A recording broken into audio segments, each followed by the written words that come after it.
Hello and good evening. I'm Don Arleth and you're watching World News Tonight here on TVP World. Our main focus tonight is Russia's Kursk region, where a surprise invasion by Ukrainian forces has entered its fourth day. That and much more coming up in just a minute, but first, let's take a look at tonight's headlines. Polish diplomats appeal for the release of students detained in Nigeria.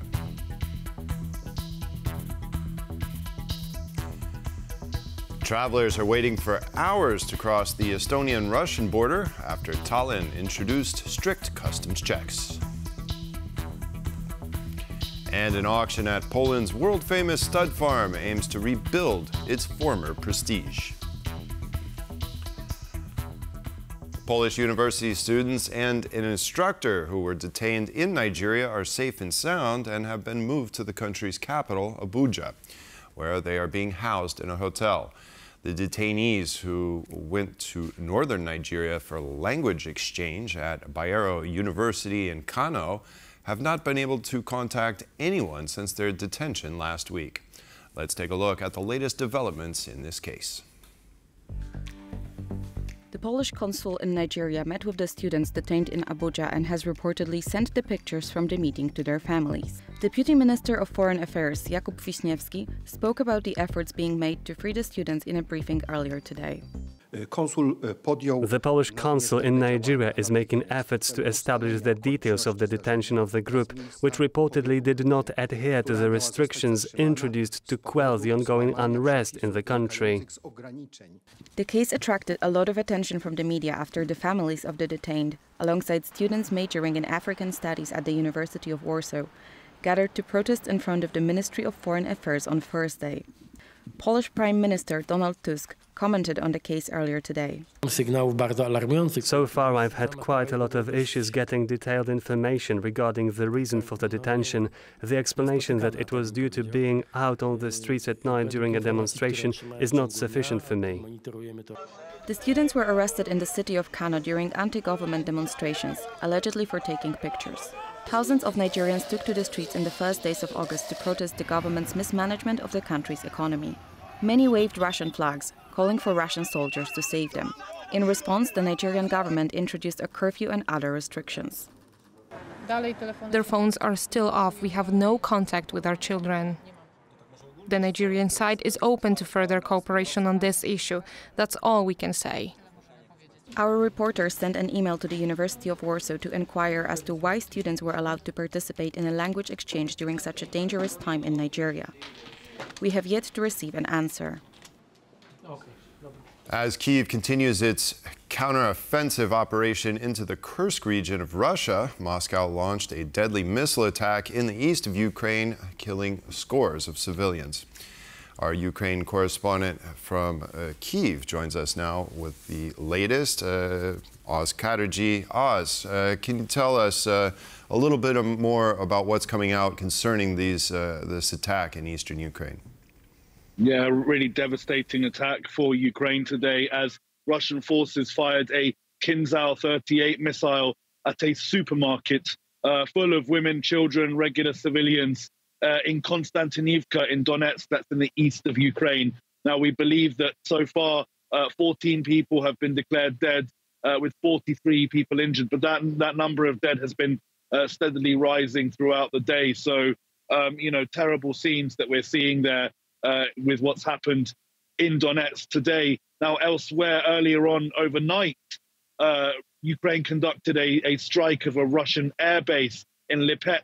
That is the region of Russia, one region on from Kursk, where obviously all attention is at the moment as Ukrainian forces enter the fourth day of their incursion into the Kursk region. Now, we do believe that Ukrainian forces are now in the town of Sudzha, which is very vital for Russia's gas exports to Europe. So this is another pivotal moment here. We still don't know how long this operation is going to last, but they are seemingly taking some quite important targets at the moment. Back to you in the studio, Don. All right, Oz Chatterjee reporting from Kyiv. Thank you very much and stay safe. No more random border checks. Instead, full customs controls. This is the new reality at the Estonian-Russian border. The decision has caused massive lines and huge wait times. Tallinn, however, says that the move was necessary, citing a recent spike in sanctions violations. Not even one exception. All these people, together with their luggage, had to be thoroughly inspected. That's according to a new law, effective immediately. And not only here in Narva, but also on 2 other crossings. If they believe it's necessary, the guards can even do an X-ray scan of personal belongings. All vehicles and their cargo are also subject to security control. This is all the more important as this border is not only Estonia's border, but at the same time the eastern border of the European Union. In our opinion, this is yet another instance of foolishness. But what to some seems foolish, to the Estonian government is part of something bigger. The main reason behind Tallinn's decision is preventing goods that are subject to EU sanctions from being transported into Russia. The lines just keep getting longer and people have to wait even longer. Following Russia's unprovoked invasion of Ukraine, the European Union has been imposing unprecedented sanctions on Russia, including bans on importing and exporting numerous products. The aim of the economic sanctions is to impose severe consequences on Russia for its actions and to effectively thwart Russia's ability to continue its aggression. Yet, according to the Estonian authorities, there has been an increase in the number of sanction violations. Often, the goods declared to be transported to a third country end up somewhere in Russia, the government said. Hence the decision. How much money would you have to donate to a charity supporting Ukraine to be labeled a traitor in Russia? Apparently not that much, as Ksenia Karelina, a Russian-American woman, recently discovered. Russian prosecutors are now demanding a 15-year prison sentence after she donated just over $50 to Ukraine. Who could have thought that $50 would be the difference between freedom and lack thereof in the year 2024? Unfortunately for Ksenia Karelina, that outlandish idea is now her reality, as she sits in her cell contemplating where it all went wrong. The court has decided to leave unchanged the ruling of the Verkhisetsky District Court of the city of Yekaterinburg from February 8, 2024, in regard to a preventative measure in the form of detention in respect of the accused Karelina Ksenia Pavlovna and the appeal of the lawyer Akhter Mishev without satisfaction. Russian persecutors are looking to sentence Ksenia Karelina to an outrageous 15 years in prison, with the official charge being treason. Her lawyer said both he and her client are already looking for ways to cut that sentence short, with their best bet being a prisoner exchange with the US. That option, however, now seems exhausted, as Russia and the US have already held a prisoner exchange last week. Ksenia Karelina wasn't included. I'm happy for them. I'm happy for the hostages, for the people, the Americans that has been returned to their families. I'm very happy, and this makes me very hopeful. But at the same time, I'm very heartbroken and sad because my Ksenia is not on that list. While the US Embassy is reportedly doing everything it can to reach Ksenia, for Christopher, it's not enough.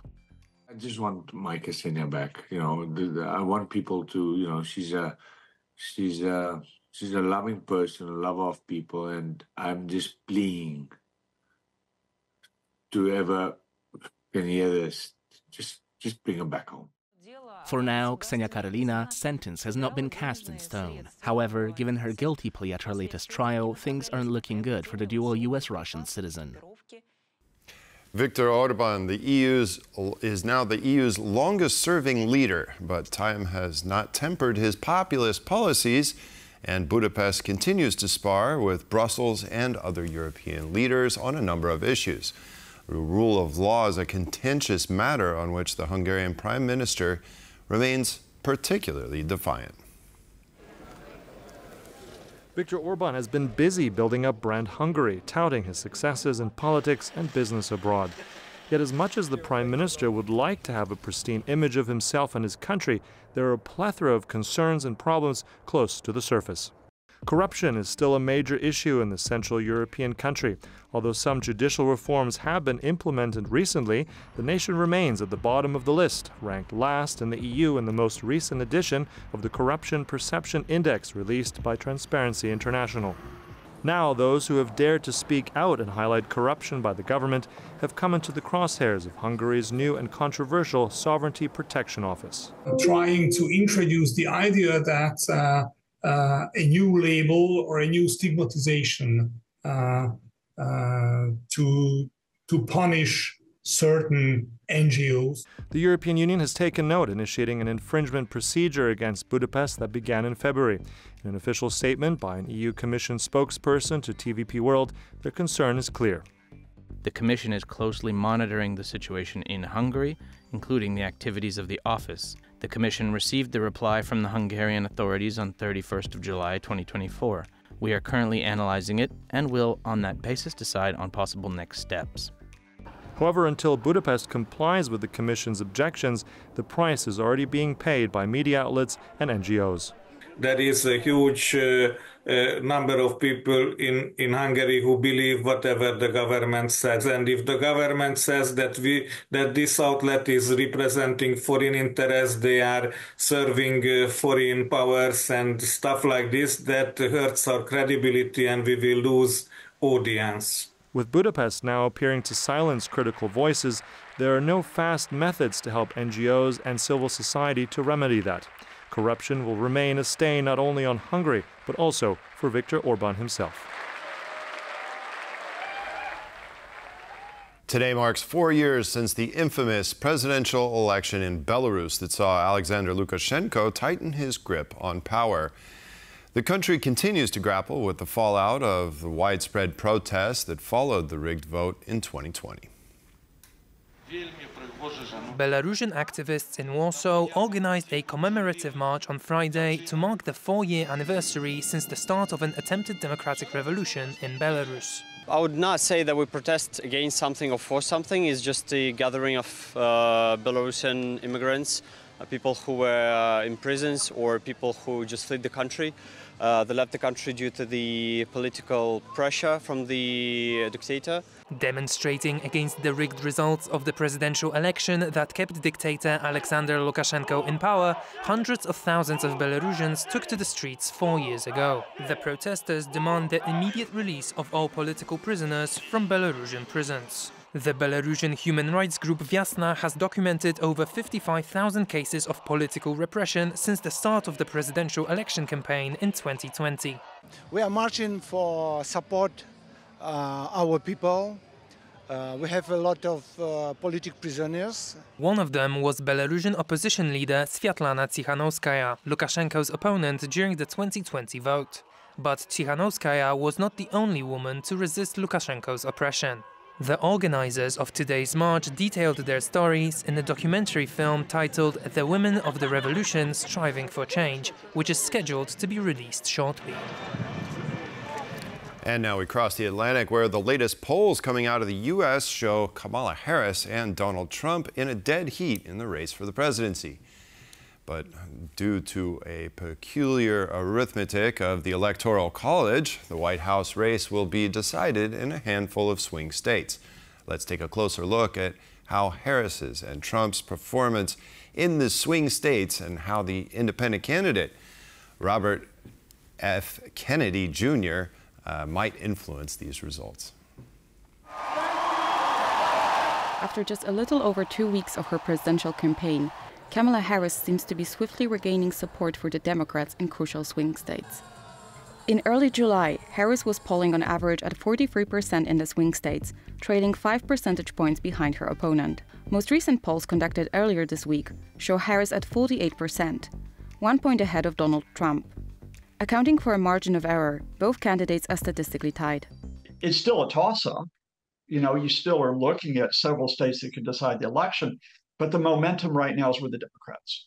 Now the mood is a vibrant Democratic campaign with a younger candidate, a candidate who is bringing fun back into politics, and they are going high versus what they would say Trump and J.D. Vance going low with their insults. As Trump's VP pick J.D. Vance does little to convince moderate voters, Harris's campaign has been gaining traction among independent voters. But Donald Trump and his campaign have one more thing to worry about: the third-party candidate Robert F. Kennedy Jr., who is chipping away voters from both sides. Trumpists who voted for Kennedy, or potential Trumpists who voted for Kennedy, were, for example, conspiracy theorists. They liked the fact that Kennedy was running this whole thing about the government getting involved in their lives and doing crazy things to them. And rather than go back to Trump's version of reality, they stuck with Kennedy's version of reality. Robert F. Kennedy Jr., a nephew of the late U.S. President John F. Kennedy, is a prominent conspiracy theorist and anti-vaxxer known for his eccentric behavior. In recent weeks, he has gone viral for admitting to dumping a bear carcass in New York City's Central Park, as well as to being diagnosed with a brain worm. Before Harris entered the race, Kennedy had been polling as high as 10%. His support has now fallen to around 5%, and experts believe he might soon drop out of the race. Even should RFK Jr. stay on the ballots, the key to electoral victory remains the candidate's ability to galvanize their respective base. Although Kamala Harris brought about the much-needed change of mood, polls suggest that Democrats in key swing states are on average 3 percentage points less motivated than Republicans to go out and vote in November. Poland's Central Police Investigation Bureau has cracked down on an organized eco-crime group, detaining 34 people in the process. The detainees were faced with a staggering 17,000 charges, including money laundering and making false statements in official documents. In a scene straight out of a crime novel, police investigators caught the dastardly villains engaging in waste trafficking, a highly profitable crime that's extremely hard to detect, as it involves moving garbage across borders. Thankfully, Polish police can sniff out crime even when it's hidden under heaps of trash. 34 people detained, with 14 of them temporarily arrested. 3.5 million PLN worth of goods secured. These are the results from operations of the Polish Central Investigation Bureau of Police targeting waste trafficking. The investigation is being overseen by the district attorney. Waste trafficking often sees criminals label hazardous waste as non-hazardous on customs forms to mislead officials. That puts the environment and human life in danger. In Poland, investigators found barrels containing dangerous substances hidden among piles of garbage. If convicted, the suspects could face up to 5 years in prison. Now let's move on to the Evening of Good Energy. Our reporter Karolina Stoltzman is at the charity concert in Warsaw, where the Musi Być Dobrze Foundation is raising funds for Polish and Ukrainian children in need. Let's hear from one of the performers and from Karolina herself. Wieczór Dobrych Nocy represents the best and the deepest idea of supporting children, from children's health to children's living circumstances, and it really promotes all of the best qualities of helping children. The goal of tonight's evening is to raise enough money to send children that are in the care and educational facilities to a therapeutical sailing trip across Missouri, which is the lake region in Poland. And now, of course, those participating in tonight's event can place their bids and thus spread their own money supporting this cause inside the concert, or here right behind me where I'm standing, where they can place anonymous bids for various awards available thanks to the sponsors of tonight's event. And of course, last year, because this is just the second edition of this event, last year the Musi Być Dobrze Foundation was able to send 40 children onto this therapeutical sailing trip, and the feedback was absolutely positive. And of course, this year they are hoping to send even more kids out there. And now the mission of the foundation and the mission of tonight, as the foundation says themselves, is to spread the good energy, spread the positivity. So let me send it back to you, back to the studio, and back to you, Don. Thanks. For that, Karolina Stoltzman reporting there from that event. Thank you very much. The 2024 Paris Olympic Games are slowly coming to an end. For Poland, Friday ended on a high note, with Polish runner Natalia Kaczmarek placing third in the final 400-meter race, securing a bronze medal for Poland. After Polish kayakers placed fifth in the women's 500 meters final, the focus was on Polish runner Natalia Kaczmarek ahead of her final 400-meter race. In the semi-finals, Kaczmarek won her race, reaching a time of 49.45 seconds, third overall. In Paris, the athlete wanted to follow in the footsteps of Irena Szawinska and become the next Polish Olympic medalist in the 400-meter individual race. Fans also had high hopes for the Polish hurdler Pia Skrzyszowska. The European bronze medalist placed third in the 100-meter hurdling semi-finals, missing out on a spot in the final by 0.03 of a second. But Poland's hopes for more medals aren't over just yet. On Saturday, the Polish men's volleyball team, already guaranteed a silver, will take on the hosts, France, in the final. On that same day, first-time Olympian boxer Julia Szeremeta will fight for gold against Taiwan's Lin Yuting. A lush mane, a shiny coat, and a wise gaze, the world's most beautiful Arabian horses have returned to the internationally renowned Janów Podlaski stud farm, where they'll be auctioned off for hundreds of thousands of euros at the 55th edition of the widely acclaimed Pride of Poland auction.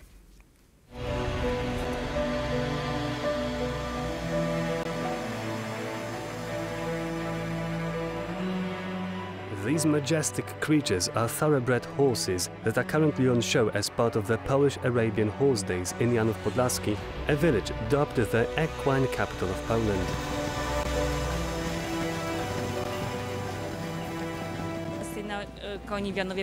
Janów Podlaski Stud is the oldest stud farm in Poland, established in 1817, and has become a mecca for the Arabian horse, as the Arabian Horse Days include not only an auction, but also a championship and a breeding parade.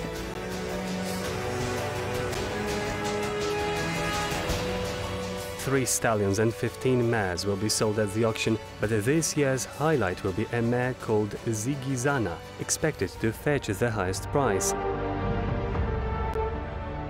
But not all purebreds are up for sale. We cannot divest ourselves of the genetic potential of the best, which determines this foundation and the prospects of Arabian horse breeding at the stud farm.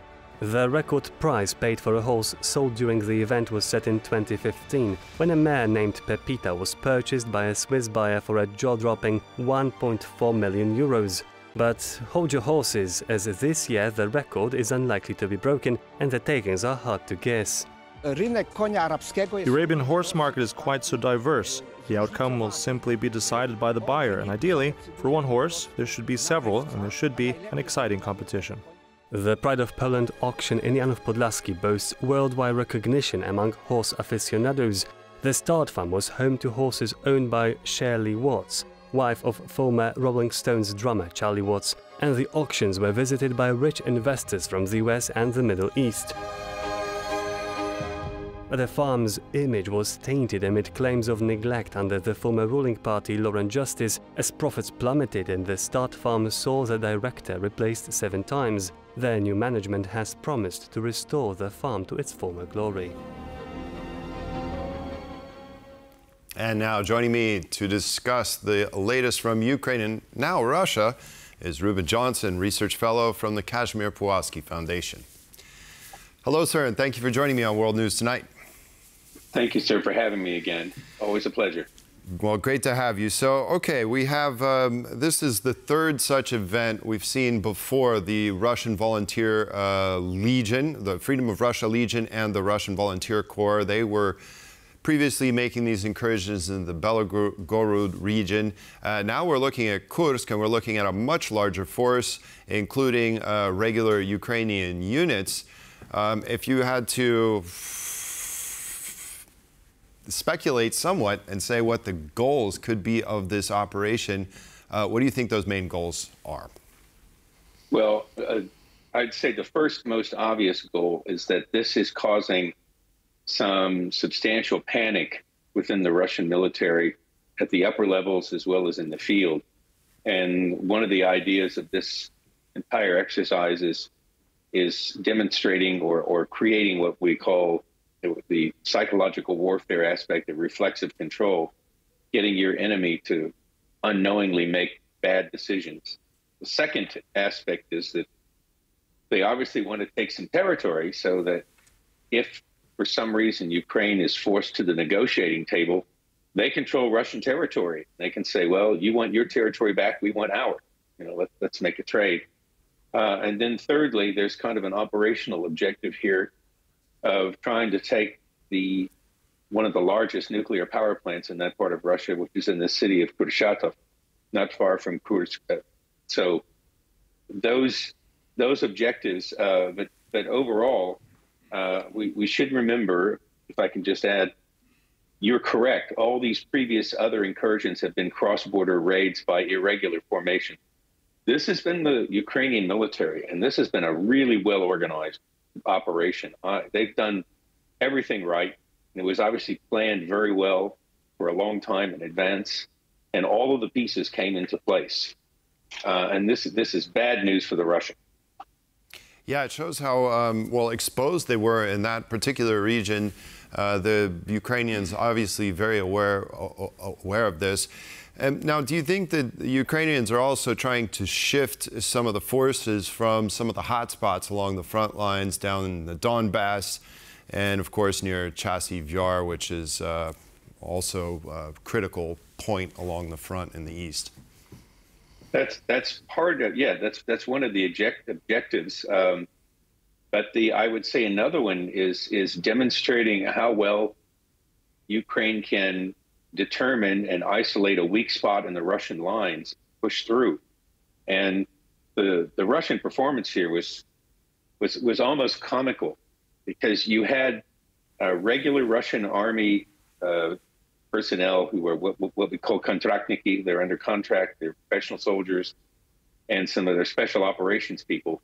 And as soon as the Ukrainians started pouring through, they all ran away. And the people they left behind are what we call srochniki. These are 18, 19-year-old recruits who just immediately surrendered. So this is exposing a very, very severe deficiency in some of these Russian units, that, no discipline, no organization, and running at the first sign of trouble. That's going to have an even greater effect than just the overall strategic balance of the Russians having to move forces from one place to address this breakthrough by the Ukrainians. We've also seen in this latest counteroffensive incursion, however you want to call it, we saw the use of an FPV drone take out a Russian helicopter. Is this also something that we need to that we should take stock of and notice and realize just how important drones have become in modern warfare? People are going to be writing for the next 50 years about how this war has changed the aspects and the dynamics of drone warfare. We're seeing so many things that have never happened before. So the short answer is yes to your question, but the longer answer is that we're finding that drones are getting to be used for all kinds of purposes they would have never been envisioned. And as the process continues along, as they continue to be used more extensively, we're refining the means by which they are controlled. So it's harder and harder now to jam a drone as has been done in previous months, previous years. We're talking now about drones being controlled by a fiber optic cable. Means there's no way to jam. And this is another area where the Russians are slower than the Ukrainians, less adaptive, less creative, less technologically adept. And as you point out, yes, we've seen drones that cost, comparatively pennies, destroying an $18 million Russian helicopter or destroying a $10 million Russian tank. Yeah, it is. It's quite a sight to see some of these things. Now, concerning this raid in Kursk, do you think that the Ukrainians, we don't know exactly how deep they've gotten. Reports say around 35 kilometers. They don't control every single area that they've either overran.